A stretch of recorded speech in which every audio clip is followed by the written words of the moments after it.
Welcome, welcome. Welcome today. Happy Thursday, everyone. As you guys come in, we love it if you put in the chat where you're coming from and tell us something good that's happening in your life today. What's something good that you're enjoying? What's something you really like? What's something you have coming up that you're looking forward to? So where are you coming from? And what's something good? Drop it in the chat. What's good with you, Meredith? I'm about to go on vacation. Oh, yeah. That's good. Yeah. Vacation turns out to be good. Yeah. This is the last thing I'm doing before vacation, actually. So you guys are pretty you planning special. on your vacation? I know you had some ideas going around, but what are you looking forward to doing? Oh, we're definitely going on a hike. We're going to go to some breweries, probably. I mean, we're going to have some fun in Seattle. What about you, Clay? What's good in your life right now? You know, fourth plans. I got my family coming to Minnesota, and we're going to be up at our cabin in the North Woods of Wisconsin, hanging out. Oh, that's awesome. I'm sure the weather there is really nice right now, as long as you don't have the wildfire stuff. Well, we got people coming from all over, Lawrence, Kansas, England. Going to the beach this weekend. Whoa. Honolulu. Crooked Lake. Aloha. Union, Missouri. Looking forward to a cookout this weekend. Texas. I'm from Texas. I'm actually in Texas. Awesome. Baton Rouge. As you guys are dropping in where you are coming in from, just tell us one good thing that's happening with you as well. Ponder, Texas. I'm pretty close to you, Cindy. I am in North Lake. I used to live in Baton Rouge, Louisiana. I know it well. Did you? Yeah, I was a professor at LSU? Louisiana. Yep, at LSU. Oh, I feel you, Barbara. That air conditioning is a need in Texas for sure. Lots of media on the heat down there. Yeah, it's not great. It's not great, Clay. We're not doing okay.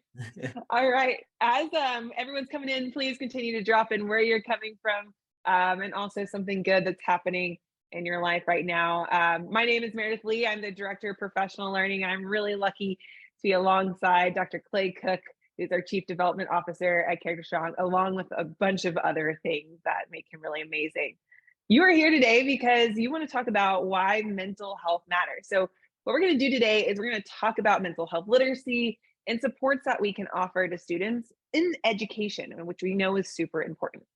So here's a few things that you need to know as we're going through this webinar. First and foremost, we're going to be sending out these slides in a PDF format. So if you're looking at these slides, you're like, man, I really wish I had these to reference later. Don't worry, you're going to get them. Also, if for some reason you have to jump off early, or if you want to use this recording in another space, we are recording this so you can watch it later and share it with others. And then finally, drop questions in the chat as you have them. We are happy to answer questions. We'll probably answer most of the questions at the end of the webinar today, but if we seem to catch one as we're going through, then we'll be watching them. Notice as well that you have several CST team members here. They're here to drop some links in the chat as we're talking through different topics, and also to get you the help that you need as we are talking about the things that you can do as a school system to support students with mental health and support teachers and educators with mental health literacy. So what we're going to cover today is, first and foremost, we're going to overview the mental health needs of students and staff. Just talk about what is the current state of mental health in our country with our students and with our teachers and educators, administrators, anyone in education. Next, we're going to define what mental health literacy actually means. I think it's really important before we actually go forth and try to do something that we know what the thing is that we're trying to do is. Then we're going to talk about the mental health literacy modules that we offer on our on-demand PD platform. Our on-demand PD platform just launched a mental health literacy course, which is going to take everything that you're going to see today and actually like triple, quadruple it, and really go into depth, much more depth with it, and give you a lot of extra tools. That's really amazing. So we're going to talk about what that looks like in the platform. And on top of that, we're going to talk about the on-demand PD platform in general. Not only can you get a lot of mental health literacy supports, but there's other supports that go on top of that. I'm going to pass it over to Dr. Cook. So we're going to dig in first the state of mental health, provide some of the context why there's some urgency around this work to really clarify and create clarity on what are we doing to promote both the mental health of educators as well as students, because ultimately educators and students can't hang up their mental health at the door and walk into school just being ready to perform academically speaking. So we know that mental health interfaces with everything we do in life. And so rather than steering away from it, how do we embrace it and start to integrate this work very intentionally and deliberately so we can promote the mental health and well-being of both the adults and the young people simultaneously? So I'm going to go over here. One of the metaphors around mental health is like from the Field of Dreams movie. If you build it, they will come. It turns out to not be the case. If you build mental health supports and they live outside of the settings where people naturally exist, most people who need the care don't necessarily actually receive it. What we do know that if you build it, they will receive it if it's done in schools. And it's as simple as this. If you bake in mental health supports into the places where people naturally exist and show up, it becomes an access point for care. And we know schools are a place where people routinely show up. So it provides a venue for access. Now, the question often is, what are people accessing that could promote mental health and minimize the types of mental health difficulties that could get in the way of some aspect of daily functioning? And that we'll get into in a little bit is the foundation of the concept of mental health literacy. So if we keep going on here, there's the U.S. Surgeon General's report. If you haven't read this, I would highly recommend taking a look at this, and we'll drop a link here, is really captures what is currently the mental health crisis. It turns out that pre-pandemic, we had a youth mental health crisis, and I like to think about it as we had a fire. The pandemic was like gasoline on an already lit fire. It's exacerbated and it's accelerated some of the mental health difficulties. I'll get into some of the numbers in a minute, but this starts to contextualize and provide objective evidence for what's going on with our young people that warrant a response. And that response often comes in our schools. Now, where are at pre-pandemic, the estimates were roughly 1 out of 4 or 1 out of 5 students had a mental health difficulty that impaired some aspect of daily functioning. We're now out at 1 out of every 3 students struggle with a mental health difficulty that does get in the way of some aspect of daily functioning, their relationships, their ability to perform to the best of their capabilities academically, and overall their health and well-being. So we know that the prevalence rates of needs have increased. And then it becomes a question of where do we start to put in supports that can prevent these difficulties from happening and allow young people to access the type of care they need. So what's the state of mental health for our students? Go over some of the data. 7 out of 10 teens in the US between the ages of 13 and 17 have named anxiety or depression as a major problem among their peers in their community. This is what teens are saying. 73% of Gen Z sometimes or always feels alone. There's another U.S. Surgeon General report that I'd recommend on social isolation as one of the biggest public health issues that were confronted in the U.S. because it's related to health problems, mental health issues that often even lead to early death. And so social isolation and feeling alone is something that we got to start to combat and think from a preventative lens. We got to start early to make sure that people feel plugged in, connected, a sense of belonging and connection to a broader community as an antidote to loneliness. 4 in 10, 42% of students feel persistently sad or hopeless, and nearly a third reported experiencing poor mental health problems. So I want you in the chat, reflect on some of these stats. Which one, if we forced you to choose one, stands out to you as kind of eye-opening and warranting a response in terms of how we approach building supports in schools? And while we wait in the chat, Meredith, which one of these stats, when you kind of look at them as both an educator and a parent, which one kind of stands out to you and it gives you a little cause for concern that we should be doing something deliberately and intentionally here?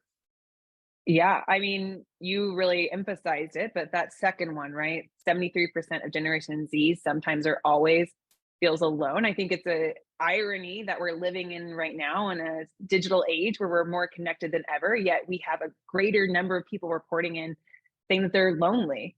And I'm thinking about how us as schools, where we have the most time where students are spending, how can we build in systems to make sure people feel connected, no matter what backgrounds, no matter what interests, no matter where they're coming from? How do we make sure that people feel connected somewhere? Because if they don't feel connected at school, they're going to find another place to connect. And that place might not be as safe or productive as what we can do at school. And so that's the one that's really standing out to me right now. And I think one of the promising, hopeful aspects of that is educators have control over what we consider low burden, high impact practices that can cultivate a sense of belonging and connection to the school community.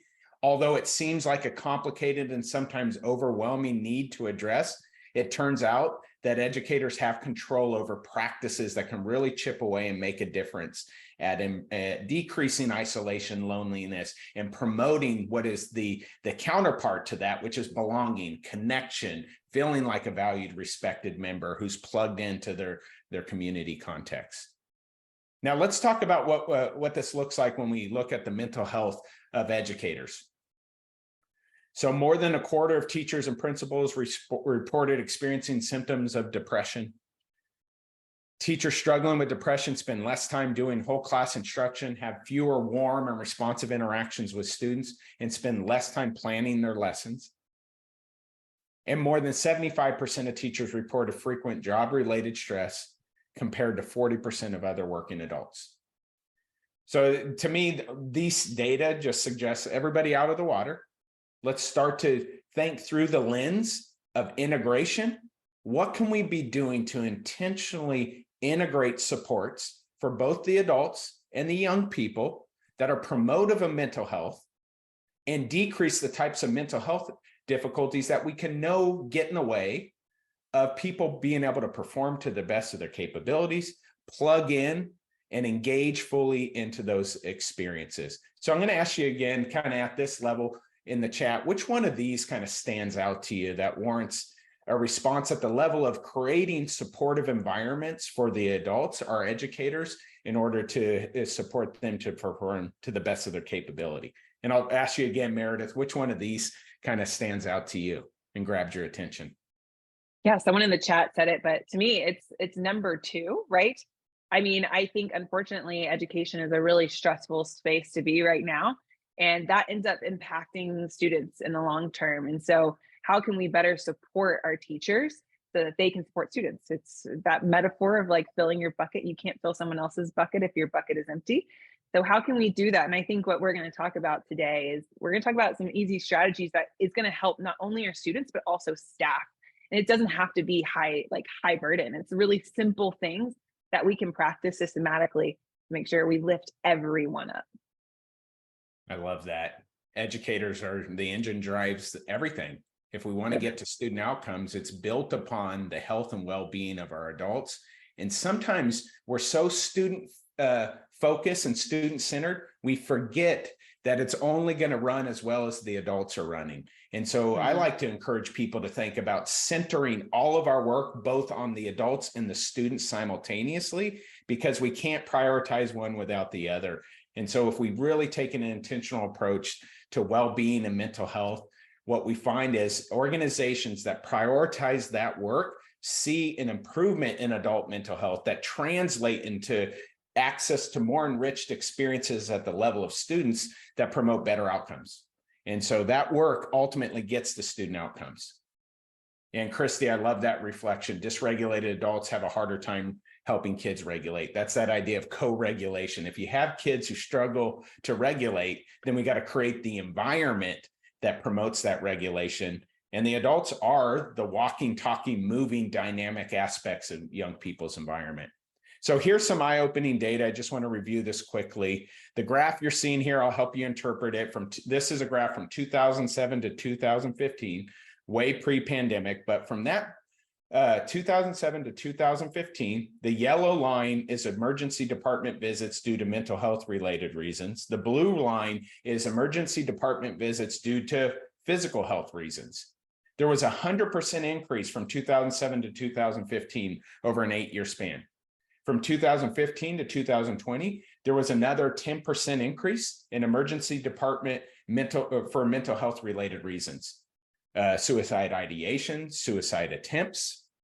And then post-COVID, we've seen another 51% increase in emergency department visits due to mental health related reasons. So these are objective data indicating we are seeing an uptick in youth mental health needs that warrants an intentional and deliberate response. I like to say we have to prioritize this work. If you treat something as a priority, if you can in the chat, what does it mean to treat something as a priority? How do you think about a priority? Like if education can only take on a certain amount of things at once, how do you think about a priority, Meredith? Yeah, I mean, I think one of my favorite quotes is like, what you give your time to shows what you prioritize. And so you have to make time for it is really a big thing in my mind in education when there's a very limited amount of time. How do you carve out time for those things that are most important? I would imagine what you're saying, Meredith, is resonating with everybody, because if in our own private aspects of life, if we prioritize something, we're giving time to it, we're giving attention to it. We often take stock and assess how we're doing. If we're confronted with a difficult decision, we often are going to err towards the thing that's the priority. And somehow this work has to become a priority in our school systems, among our decision makers, as well as the people who ultimately spend the most time interfacing with young people. And there's a lot of good contributions in the chat around what it means to prioritize something. Yeah, quite a few people have dropped that it means being intentional, which I really like. Not only giving time to it, but being intentional about the time that we do have. So it's not necessarily giving a whole lot of extra time, but being really intentional about the time we have. It's great. And Hope even added like that part of putting us first in many ways, putting calendaring, just like you're going to calendar getting a haircut or going to the grocery store, calendaring our well-being, making sure we're protecting time to fill our cup so we can come and interface with students, because we know that education is one of the most valuable values-driven professions. But you end the day working with young people, and it's not like you just want to repeat the day. It's tiring because we're doing such important work. Here's some data a lot of systems don't know, and this is where we got to balance out this pursuit to win with high test scores does have a trade-off. Now, the National Academies of Science, Engineering, and Medicine has created a report to identify the 4 most potent predictors of mental health and adjustment problems for young people. 3 of them make a lot of sense. Trauma, racism and discrimination, and poverty are 3 of the most potent predictors of mental health adjustment problems. The 4th one is being in a high achieving school. So think about this. Being in a high achieving school predicts whether young people are going to have mental health and adjustment problems. So we got to think about in pursuit of increasing academic rigor and higher test scores, what's the trade-off on the people within that system? And often we find that we create a pressure cooker context where people have to keep performing and growing. And don't mishear me. I'm not saying that we should lower expectations and standards, but we should go eyes wide open into recognizing the trade-off as we create policies to increase test scores and increase academic performance. How does that take a toll on the people within those school settings and contexts? And so this is where the paradigm of mental health integration comes in and has to be combined with our pursuit to help young people grow academically. So we're going to get into defining mental health literacy as kind of a core starting place. And we'll decompose this a little bit. Here's the concept of mental health. We'll take the concept of literacy, and then we're going to combine those two ideas together to get what do we mean by mental health literacy, and why is that foundational to doing really intentional mental health integration work in our schools? So this is the definition we appreciate around mental health. It's just, it normalizes mental health. Everybody has it because it impacts how people think, feel, act when faced with life situations. This includes how people handle stress, the degree to which they manage their emotions, how they relate to other people, the ability to be able to concentrate and focus and make responsible decisions. That's mental health. So we can have positive mental health where we're really, all these things are going well. And then we can have mental health difficulties where there's parts that are getting in the way because of how we think. There's certain thoughts that are unhelpful and cause us to feel kind of crummier. And that those feelings we have lead to certain behaviors that may not be in our best interests or those who we care about the most, or take us farther away from our goals versus closer. And so we can think about that from a normalization approach. We all have it.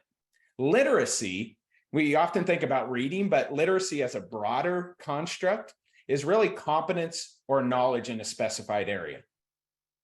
So then we combine these two terms that we get into mental health literacy as knowledge of what? How to promote and maintain good mental health. Because if I don't have mental health literacy, I'm not clear on how to promote or maintain good mental health. It's also knowledge of when mental health difficulties warrant additional support and intervention.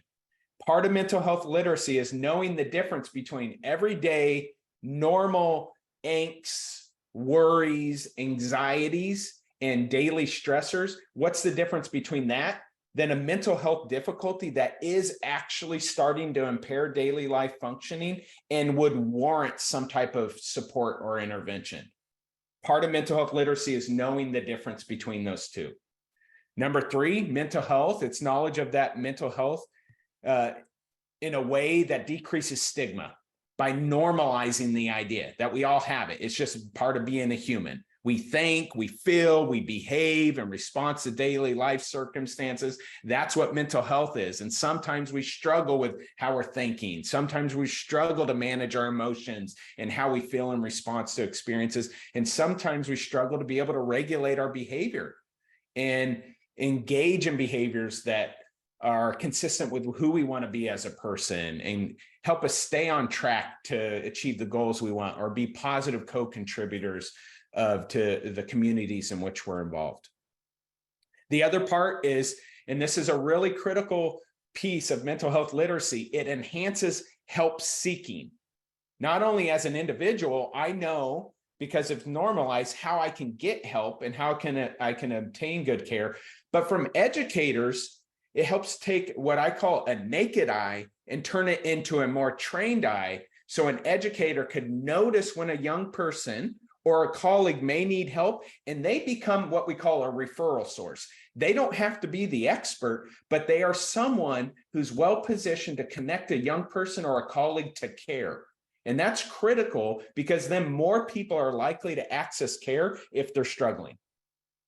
And so that's the mental health literacy, in my view, one of the most important pieces is that last bullet where we take a naked eye, turn it into a more trained eye, and now people are connecting others to care that can make a difference and support their mental health and well-being. So this is like, as an evidence-based person, okay, great. That idea sounds good, but what's the research show if we go in and intentionally promote mental health literacy? The data indicate, number one, there's a decreased stigma around mental health. People are more open to talking about it. There's increased positive benefits when there's decrease in stigma. What it shows is consistently does boost people's mental health knowledge base. Now, more importantly, are the outcomes that are related to those two things. When there's decreased stigma and stronger mental health knowledge, what that leads to is greater educator and peer support for young people and colleagues, decreased delays to accessing care for those who actually need additional support. We see improvements and upticks in student engagement and productivity. And we find that there's more effective interventions when students are in need, who may be at risk for suicide, those interventions work better to reduce suicidality. So to me, that's enough to say, let's go. How do we do this? But do it intentionally, deliberately, in ways that don't overwhelm our system. And it's truly integrated with how we approach our academic work. This is called the dual continuum model of mental health. We use this a lot to think about the role educators play. The old way of thinking about mental health comes out of the medical model. And that is, if you're sick or injured, you can't be well. Well, that's not true, because I can have a broken leg and have a physical health issue, but also be physically well in other ways. They're not like competing. You're either well or unwell. The same thing is true for mental health. It falls on two continua. I like to think about there's like a difficulties continuum that goes from high to low. You can think about it as mental illness to no symptoms of mental illness. And then that intersects with what we call more of the mental health continuum. And that can be from optimal mental health. Think about it as strengths. I like to think about it as difficulties ranging from low to high and strengths ranging from high to low. And now we can take that and understand where people are likely to fall. It's called complete mental health when people are in the optimal state of mental health and have low levels of difficulty. So when we know people have optimal mental health and serious mental health, it doesn't mean you can't have good mental health just because you might be struggling with a mental health difficulty. Now, we also know people who have low signs of mental health difficulties and have poor mental health doesn't mean you don't have a need because you don't have difficulties. There's opportunities to promote mental health and well-being through learning strengths. We also know that with mental illnesses or difficulties, when that increases, and when we don't have mental health support. So how do we think about buffering people who are having mental health supports by promoting optimal mental health? And the last part here is to really think at a tier 1 level, what can we do to both promote mental health, put in place strengths that enable people to fully plug in, as well as develop strategies to minimize the types of symptoms or mental health difficulties. That is called complete mental health. Often we find roughly 50 to 60% of young people fall in that quadrant. With our intentional work in schools around tier 1 and tier 2 supports, we can increase the proportion of young people who are all in this, what we call optimal quadrant, where they have high levels of mental health and lower levels of mental health difficulties or symptoms. So why do we need it? We always need the why. Schools are an access point. It's where people routinely show up so they can access it. And we know clearly that more people access when we set up this work in schools. Student educators' mental health impacts how they perform academically or in their job roles. States are continuing to develop policy focus on the integration of mental health literacy and supports in schools. So there's a policies calling for this work to prioritize it and approach it intentionally to integrate it. And last, if you're an evidence-based minded person and you want the data, it improves outcomes for both students and adults. What I want you to be aware of, we're all coming here from different places. There are state policies. This is from February 2022. So it's, there's been a progression of policies, but it's a great resource to go in and locate your school because it gives a report card on each state on school mental health. And it covers things like access to different types of policies that states have that really have a call to action for schools to prioritize school mental health integration and approach this work very intentionally and deliberately to integrate it with academics. Yeah, thanks so much, Clay. So much useful information about how important this work is to us. Really making sure that mental health literacy is an integral part of what we do so that we can decrease stigma, increase productivity, increase everyone's wellness and well-being in our schools. And so one thing that we were able to do alongside, so Dr. Cook, Dr. Madeline Larson, Corey Notestein, what they did is they came together and put together a mental health literacy course that lives in our on-demand PD platform. And so we're going to take some time to look at what is actually in that course. So if you're thinking, wow, this is so great, I wish more people had access to this, I really need this, or I know colleagues that need this, I want to show you what this course offers. So first and foremost, this is just an overview of the 20 modules of the course. So there are 20 modules in this course. 20 sounds like a lot, but when you consider that those modules are 7 minutes or less each, really, it's only about 2.5 hours, which is nothing when we're talking about mental health literacy and the amazing amount of support that can provide, just having 2.5 hours of a course that can provide for so many students, so many staff. So the first 3 modules is really an introduction to mental health literacy. A lot of what you just heard Dr. Clay Cook talk about is living in those modules as well, plus a little bit more. Then we have some modules about mental health strengths. We know that we could talk about mental health difficulties all day, but we also need to talk about the strengths that we can support. What are things that people already have going for them that we can support at a very low burden, high impact level? Then we do go into mental health difficulties. We talk about anxiety, we talk about depression, we talk about trauma, we talk about externalizing behaviors, which I know we've seen an uptick of in schools lately. And we talk about how, one, educators can identify what those are and understand them a little bit better, but also making sure that they have tools, really easy strategies to support students in those areas. Then we talk about upstream prevention and promotion. So we know that we don't want to be living in the reactive all the time. We want to be as proactive as possible.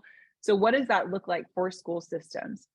And then finally, we really clearly outline how do we help students better access mental health services. I know that there's not a 20 on here. 20 is just the closing, just wrapping up everything, summarizing the course. So that is what the course is about. And so I'm going to dive into just a couple parts of the course so you can kind of just get an overview of what that might look like. And I do want to say that some of this actually comes from a tool that you get whenever you actually go through the course. Is you get a professional development slide deck that you can use with staff, with students, with teachers, whatever you want to use it with. And so part of this is actually from that course. And I'm going to show you how I would use it, but you are welcome to use it in a different way. So first, we're going to talk about mental health supports. And one thing we talk about with mental health supports is positive mindsets. Positive mindsets is not like just being positive all the time. It's actually really making sure we have the skills and the structures to really lift ourselves up or try to support our mental health. So whenever Dr. Clay Cook was talking about high mental health support, he was talking about strategies we have to self-regulate, to cope with our emotions, all of those things. And these are some strategies that are research backed. So first is self-compassion, which sounds really simple, but if you're a human, you know how difficult it can be. The next is gratitude, a really simple practice that can be really powerful for our mental well-being. And then finally, character strengths. And so we're going to dive through each of these and kind of practice them together. So first one is self-compassion. Basically, that means is being willing to experience difficult feelings, acknowledge them as valid and important. I think that sounds so simple, but there are so many societal expectations, societal pressures, especially depending on the culture that you're coming from, maybe your upbringing, that can be really challenging to do. I know specifically for me, I came from a family that was very much like, hey, suffer in silence. That's what we do. We suffer in silence. We push forward. And so that has been really hard for me to learn how to actually have self-compassion because I needed to recorrect everything that I've learned growing up. So it's really simple. You really do 4 things. First, you allow yourself to feel that emotion. Then you acknowledge that you are feeling that emotion and you accept it. You accept that this is a normal part of being a human. There's nothing wrong with me. And then finally, you think about next steps. Okay, now that I'm feeling this, what can I do next? So what I want to challenge you guys today is I want you to think about some time you felt a really big emotion. It could be a negative emotion. It could be a positive emotion, whatever that looks like. I want you to think about a time that you felt a really big emotion. And then I want you to think about, okay, I felt that. I want you to acknowledge that emotion, that you felt that emotion. Accept that you felt that emotion. As a human being, it's totally normal to feel those things, even if it was something negative, even if it was something that might seem destructive to yourself or to others. And then think about what are your next steps moving forward. How next time you feel that emotion, what might you do differently? Would you be better at self-compassion? Would you have strategies to maybe get out of an emotional spiral? What are some next steps that you would have for yourself? Next, let's talk about gratitude. So gratitude, really simple, is a reflection of past, present and future that makes us feel and express a deep appreciation or thankfulness for others and aspects in our lives. What's interesting to me is gratitude is so simple, but so powerful. The research really backs up how much this helps us be well. And so I want to take a moment to do a fun practice. And this is one we often talk about with gratitude. A lot of times we offer gratitude practices that are really vague, right? Name 3 things you're grateful for. Great practice. There's nothing wrong with that. But I think if we can get more specific, really dial into it, we can create cognitive maps for ourselves to be more grateful and to actually experience well-being. So I want to challenge you in the chat, name one thing you're grateful for that is the color blue. Say, name one thing you're grateful for that is the color blue. And if you can, tell us why you're grateful for that thing. One thing you're grateful for that is the color blue. And then tell us why you're grateful for that thing. Dr. Cook, what about you? What's one thing you're grateful for that is the color blue and why? Yeah, my youngest daughter, Willa, has blue eyes. So that was one thing. Water came to mind immediately because we have to take advantage, but it's so life-giving to everything we do. And there's something about water. But the blue part, thinking about how grateful I am to have a little human in my life that makes me so proud. And I could see her going on to make the world a better place because of who she is. So I'm just grateful that I get to have her in my life, and what would life be without her? I don't want to imagine that. And so it gives me a deep sense of appreciation for that little human. That's awesome. I was thinking about the ocean as well, how calming, how soothing it is. But ironically, I'm at my desk right now. I have this bottle of ibuprofen. It has a blue bottle, and I have been sick this week, and I'm very grateful for modern medicine to help me persevere through that sickness, help me get better, help me feel well, so that I can be there for work, I can be there for family, I can be there for friends. So that's another thing that I'm grateful for. That's blue. That's just kind of funny. That just happened to be sitting in front of me on the desk. So many great things coming through here. The sky, my blue pants, love it.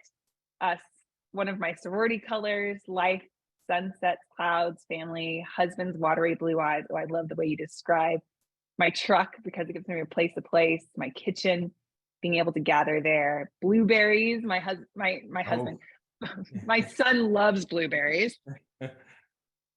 My dog Pepper, blue eyes. My only son has blue eyes. My daughter's eyes, a lot of eyes going on. I love it. My sweater that I'm currently wearing. I wish I could wear a sweater, AJ, but in Texas, no, thank you. That's not going to happen. My husband's race cars. Wow, these are so amazing. Blue stuffed teddy bear in my SUV. Amazing. Meredith, so can I add one piece about the gratitude? Do. Like the mechanisms by which it works. One, it brings attention to stuff that, give value and meaning to our lives. The other thing is it also, it counteracts negative thinking. Like if we actually throw ourselves into devoting our attention to identify things we're truly grateful and appreciative of and explore why, it interrupts downward spiral of negative thinking. So it serves both a couple of properties, and that's how gratitude is a mindset. It's an intentional mindset we can dedicate to exploring things that are going right versus getting fixated on things that are going wrong. And that's how it has positive benefits, not only to have that appreciation, but also how it disrupts and interrupts negative thinking patterns. Awesome. Thank you so much for adding that. So last positive mindset we're going to talk about today is character strengths. I think a lot of times, especially as teachers tend to be, or type A people, we often focus on the negatives a lot and our own self-negatives. And so if we take some time to think about what are our character strengths, then we can harness those strengths and actually spend time cultivating them.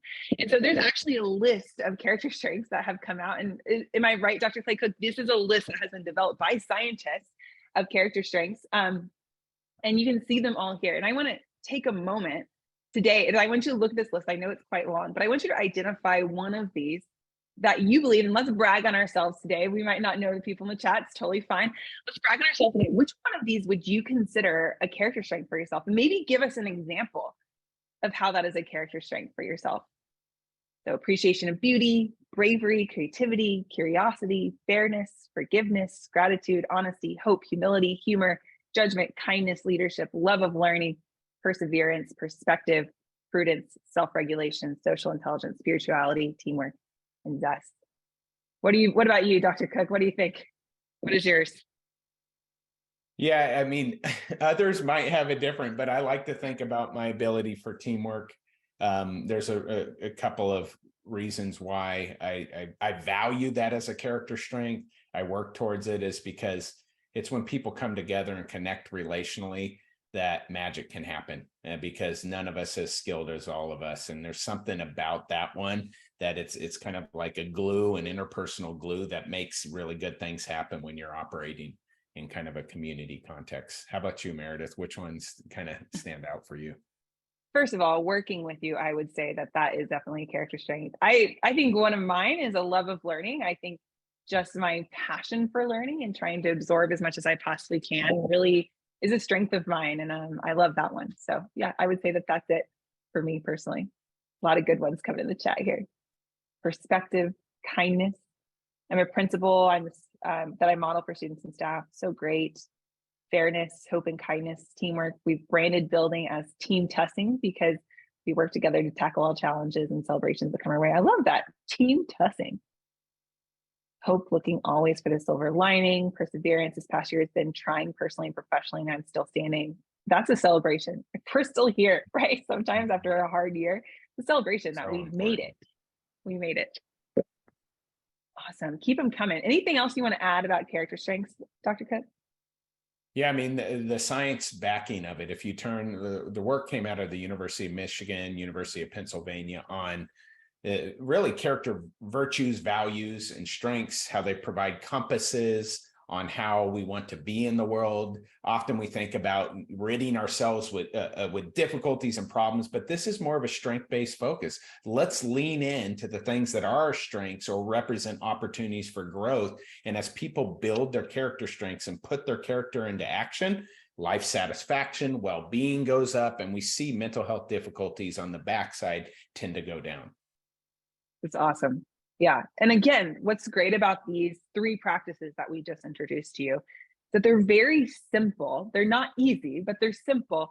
They don't take a whole lot of time, but they actually are research-backed ways of boosting mental health and actually giving people tools and strategies to boost their own mental health. So this is something you could do with staff. This is something you could do with students. This is something you could do with families.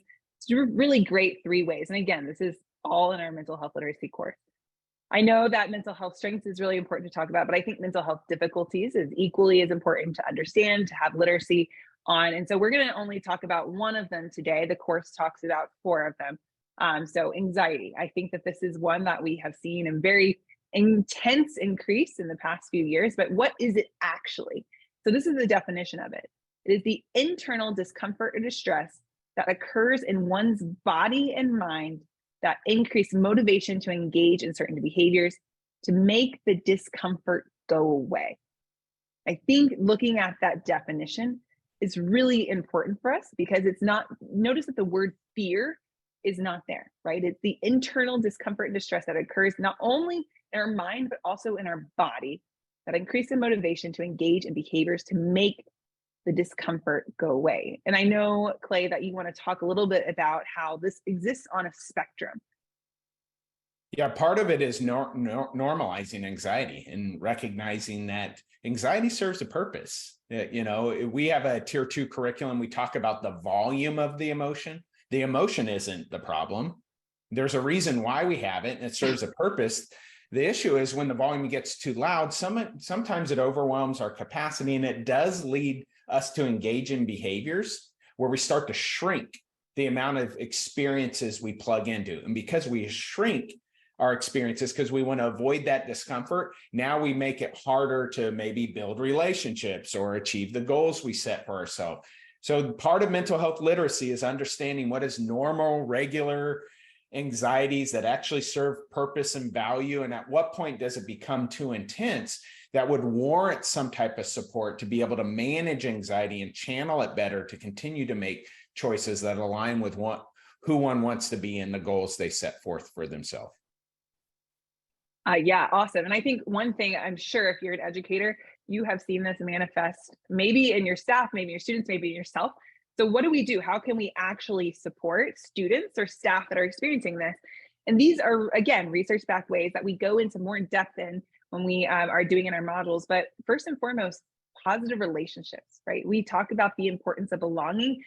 That is one of the reasons. If we have positive relationships, we can better support students and staff mental health. Next, we need to validate those experiences. I think one of the knee-jerk reactions that we as adults sometimes have is that students' experiences or experiences of kids are not as valid as those of adults. And I think that that's something that we have to challenge. We have to validate those experiences and recognize that for whoever is experiencing that, it is as serious as it possibly could be. Make sure we're validating that and recognizing that ourselves.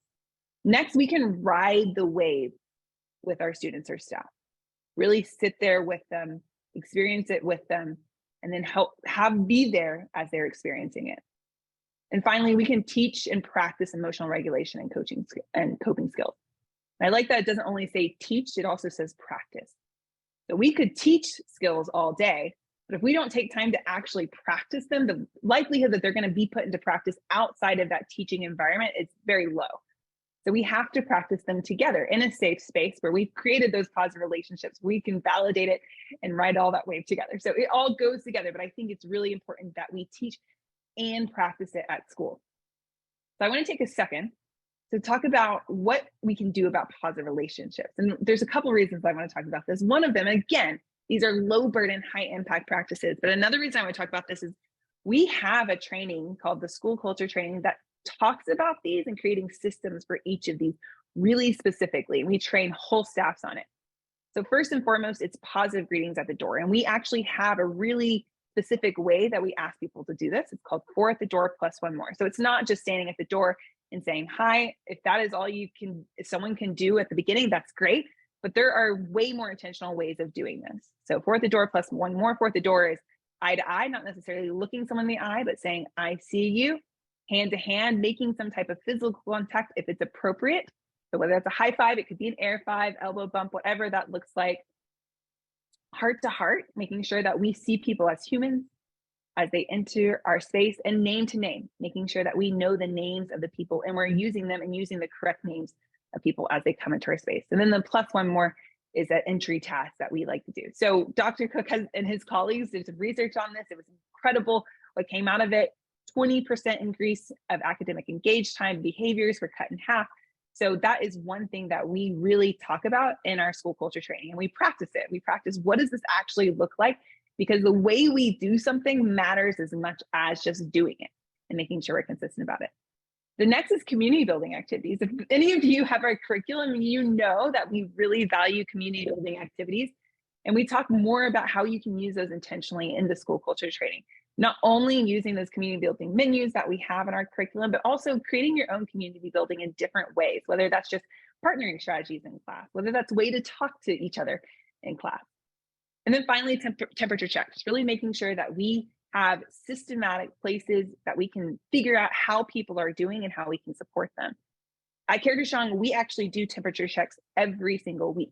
Every week, we as CharacterStrong staff members get a survey from our leadership saying, hey, how are you doing? And then why? Why are you doing that way? And then they actually check back in with us. So they are practicing what they're preaching. We make sure that we do it as well as managers of people in the organization. We make sure we check on our people.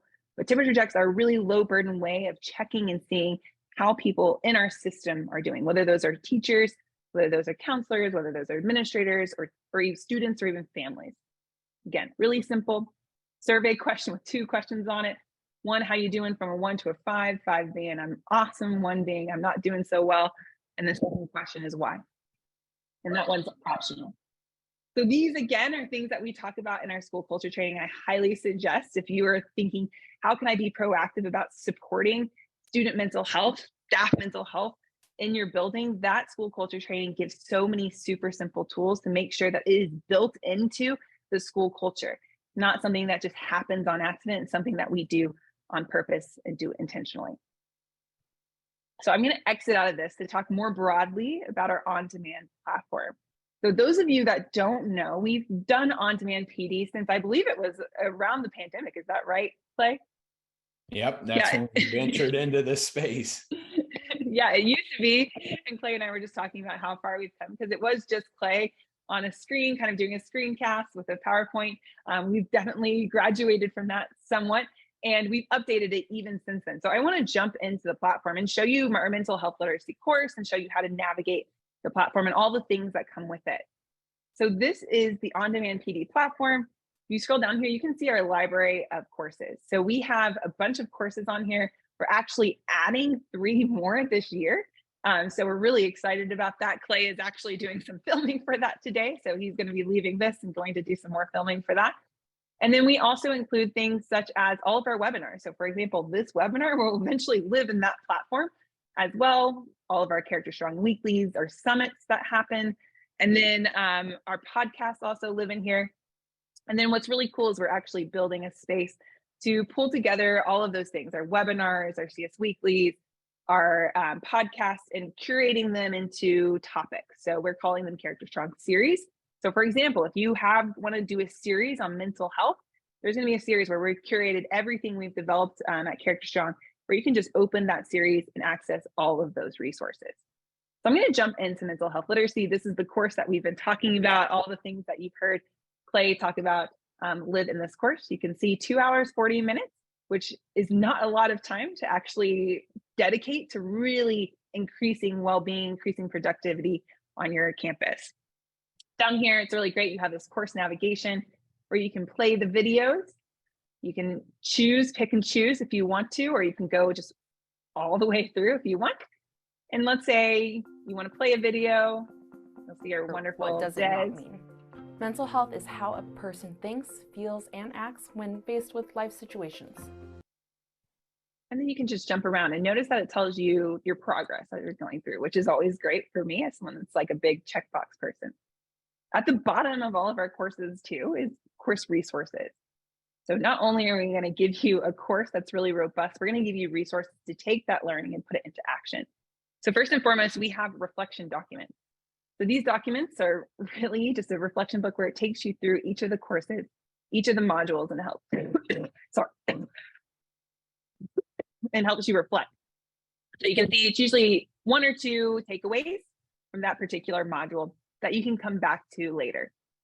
The next thing we have is community, so PLC documents. So we know that PLCs are an integral part of making sure that practices are actually done in the classroom. And so we have a PLC document for you where it's usually a 2-page document where it's just saying, hey, review this together. What could this look like in your classroom? What could it sound like? And what are some strategies that you're taking from the modules that you could use to support students? And then you actually set goals as a PLC. What's one strategy we want to try out this month? What does it look like to be able to do that strategy well? What are the outcomes we're going to get? What might be some obstacles that are going to get in our way? And then what are 3 concrete steps we can take to make sure we're still going to enact that strategy? And finally, the last thing you have is some type of training document, whether that is a classroom slide deck or a PD slide deck. In this case, it is a PD slide deck. You'll get to make a copy of that, and this is yours to edit however you want. So this one's specifically talking about mental health strengths. You'll notice that there is going to be a script in there for you, letting you know exactly what you want to say. If you don't know what to say, it's all there for you. And then it gives you activities to do with your staff. So we did some of these today. So you can go back and do these things with your staff and then talk about, okay, how would this look like if we did it with students? How could we be better about creating systems about this with our school? This is really, really great for you to pull back into your whole school and use. So not only that, a couple things that I want to just talk about with on-demand really quickly before we get to some questions. First, it's asynchronous. So you can do it whenever you want, right? I've seen whole staffs come together and watch a video every staff meeting and kind of go through a course throughout a semester or a year. I've seen people do it individually, teams do it together, whatever that looks like. It's asynchronous. You can do it on your own time. We have over 130 learning modules and counting, right? We're adding more and more all the time. So you have so much in there to help you with whatever you need.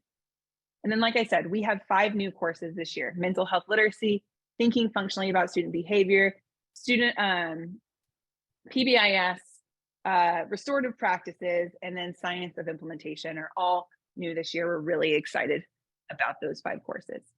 On demand is just such a cool opportunity for you to bring back to your staff and do the learning that you feel like is necessary to support your students.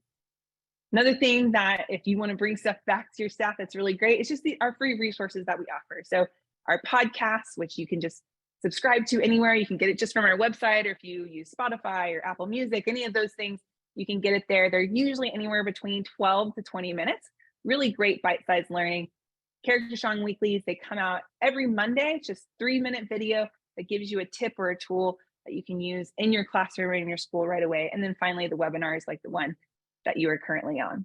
I'm going to turn it back over to Clay so he can talk a little bit about our whole child success model and how all this fits in to all of that. Yeah, I just want to give you a little bit of context on our belief systems and how we can approach very intentionally integration of mental health services with academics to promote whole child success. At CharacterStrong, we take a backwards mapping approach. These are the outcomes that we believe are catalysts to all other outcomes in life. Well-being, belonging, and engagement. We know if we develop solutions in partnership with schools that can operate on these outcomes, good things will happen for young people because they're catalysts to all kinds of other longer term, what we call distal outcomes. Now, how do we go about doing that? We know we need to create nurturing environments in which every student is able to access what they need. And the question is, then how do we create these nurturing environments that promote whole child success so each and every student's be able to access what they need? One element of that is we design multi-tiered solutions. We recognize not all students have the same level of need, and schools need to put in place a continuum of care that allows students to access the level and type of care they need for success in school and outside of school. So we design things at the tier 1, tier 2 level in order to start to integrate mental health services. We know those solutions will only get implemented as well as there's effective school leadership that creates a positive culture and climate for the adults in order to get to outcomes for students. So we make investments in supporting effective leaders to build the structures to create a positive culture and climate for the adults that promotes their well-being in the service of getting to better outcomes for kids. Educators have to feel equipped. I like to think about this through the lens of collective efficacy. We want to make sure educators don't feel outmatched by student behavior and student mental health needs. So educators have to feel equipped, that they have low burden, high impact practices that they have control over to implement to boost their confidence and competence to start to promote things like youth mental health, their behavior as part of getting students to develop academically and grow into the types of adults who are going to make the world a more loving and better place. We come through this through the lens of the science of implementation. Ultimately, when we have effective solutions, they have to be implemented because students can't benefit from things that they don't receive. So it all depends on how well we can support implementation over time. What I want to end with is through all that, our belief systems come to life, our signature products and services that are truly, in addition to a mental health literacy, about school mental health integration from a whole child perspective. At the tier 1 level, we have purposeful people. This is our social, emotional, and character education approach that each and every student at elementary, from pre-K all the way through 5th grade, intentional direct instruction to promote character competencies and social emotional skills. At the secondary levels, we have our CharacterStrong curriculum. It's an intentional, dedicated approach to cultivating competencies, both at the character and social emotional skill level, that enables young people to be the people they want to be and confront the types of challenging situations that put them on a path towards success. Meredith mentioned our school culture training, our SERVE model. This is signature practices. It's not a curriculum. That's why CharacterStrong, we're more than a curriculum. We focus on what we call those low burden, high impact practices that can be integrated into any classroom context. And that's grounded in our school culture training. We have what's called the gym. The gym is like our library of complementary tools and strategies that can be used in any context to promote young people's success There's things for the adults, there's things for young people organized by grade level, but the gym is really a supplement to curriculum and practices that is designed to boost the effectiveness of what schools do. We have CharacterStrong Tier 2 from that multi-tiered perspective. We recognize there's a need to provide support for students who have needs in addition to Tier 1, and we have those solutions available. And last, we offer implementation supports to partner with schools, regardless of whether schools use our solutions, to increase capacity to get to successful implementation. So I wanted to review, like, it's more than mental health literacy. As an organization, we take seriously on the student-facing solutions that are necessary to promote young people's mental health. Awesome. So great. Yeah. And all of these, they're dropping things in the chat. If you want to check them out, check it out. We have Michelle, who's our cheerleader. I love it, Michelle. Thanks so much for chiming in. We also have some upcoming events. So if you were like, oh, I just love CharacterStrong so much, I want to spend more time with you, or I want to see more of what these things actually look like, here are upcoming events: elementary curriculum demos, middle school and high school curriculum demos, leadership demos, Tier 2 curriculum demos, gym demos. All of those are coming up pretty soon. I know that we are kind of running out of time, but I think let's see if we can get through some questions. If you have to jump, we totally understand. Let's see what questions we can get to. You have those questions up as well, Clay?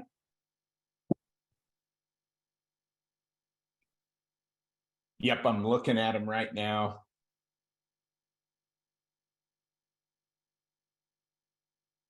Yeah, for students to understand mental health, we take them through the same type of definition.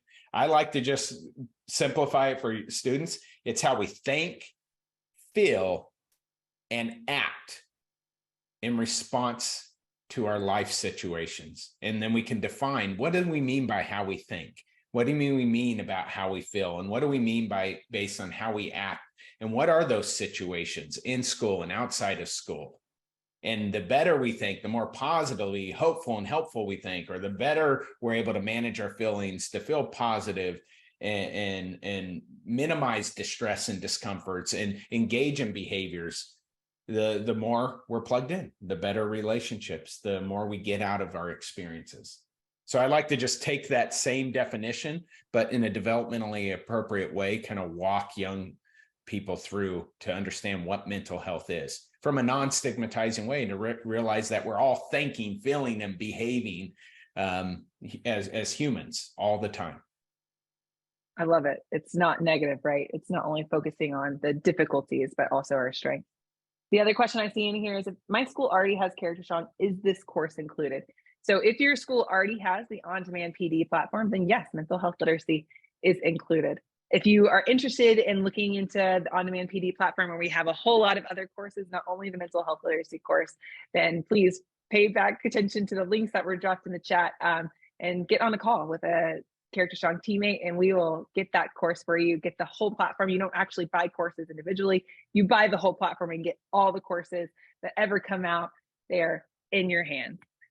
Everyone, I know we are over time. I want to thank you all so much for being here today, really prioritizing the mental health of your students, mental health of your staff, and thank you for everything that you do. Clay, do you want to say anything as we start to sign off? No, that was perfect. Ditto to what you said. Thanks for being here, everybody. Awesome. Thank you, everyone.